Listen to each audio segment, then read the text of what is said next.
বাসার ভাইয়ের ঘাঁটি, সবাই সবাই ঢাকার ভাইয়ের ঘাঁটি।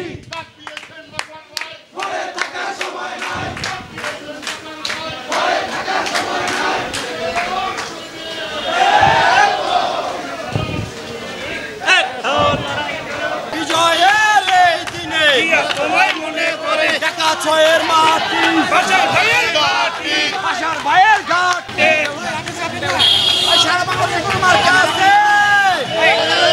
সারা বাংলাদেশ তোমার কাছে। 2024-এর জুলাই যে আন্দোলন শুরু হয়েছিল বৈষম্যবিরোধী ছাত্র আন্দোলন, ওই ছাত্র আন্দোলনের ধারাবাহিকতায় পরবর্তী সময়ে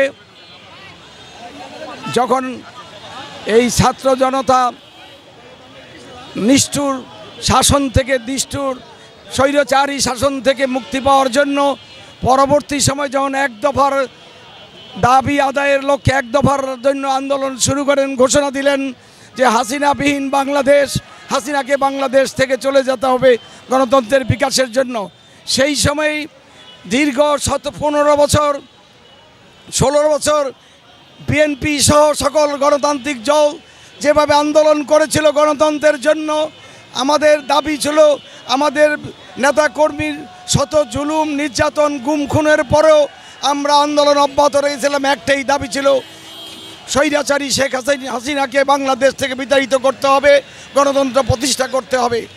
ছাত্র জনতা যখন এই দাবিকে সামনে রেখে রাজপথে নামলো, বাংলাদেশের গণতান্ত্রিকামী মানুষ বিএনপি সহ সকল গণতান্ত্রিক দল একযোগে রাজপথে নেমে মানুষকে ঐক্যবদ্ধ করে রাজপথে নেমে এসেছিল, যার ফলশ্রুতিতে 5ই আগস্ট জুলাইয়ের এই গণ অভ্যুত্থান পরবর্তীতে 5ই আগস্টের সেই বিপ্লবের মাধ্যমে স্বৈরাচার হাসিনার বাংলাদেশ থেকে চলে যেতে বাধ্য হয়েছে।